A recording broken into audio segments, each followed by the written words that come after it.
What is going on, everyone? Welcome to another video from Featured Tech. In this video, I'm going to be discussing 3 reasons why I'm ditching my Beats Solo Pros and what headphone I am replacing them with. Before we get deep into the video, make sure to subscribe for more awesome content like this. Let's get into it. The first reason I'm going to begin with is comfort. Now, these headphones are on ear, not over ear, because there's not a big enough gap to fit your ear inside that ear cup. And therefore, after about an hour, hour and a half, I notice they begin to be very uncomfortable on my head. So if you're planning to use the headphones for that amount of time or even more, I will not recommend them because I don't think it's going to be a very comfortable experience. The second reason is price. Now, I've seen people tell me that they found the Solo Pros for about $150, and that price varies based on color, so you may be able to find them for more or less depending on the color that you are looking for.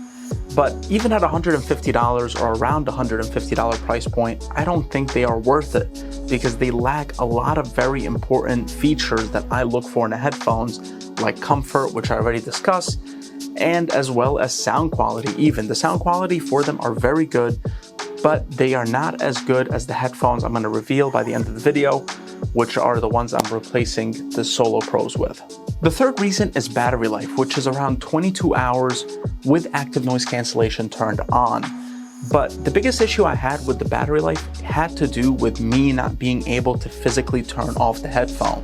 The biggest issue that I've seen with the Solo Pros, and I've definitely noticed, and it grew on me over time, is the fact that the headphones do not have a physical power off or on button. The only way for you to turn them on and off is to simply fold them inward to power them off, or fold them outward to power it on, which is just really annoying. And not only is it annoying, but it kills the battery a whole lot faster than it should.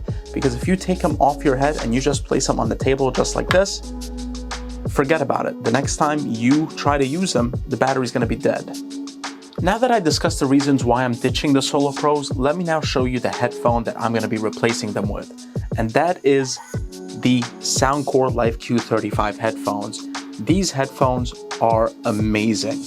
I really have very little complaints about these headphones. So it answers every single issue I had with the Solo Pros, starting with the fact comfort. These are over-ear headphones, which means they can fit your entire ear. Let me just bring them side by side with the Solo Pros so you can get a better look. As you can see the difference in ear cushion. Yes, the ear cup is bigger, but I'm much more comfortable wearing these for a long period of time versus the Solo Pros. The second concern that I talked about with the Solo Pros was price.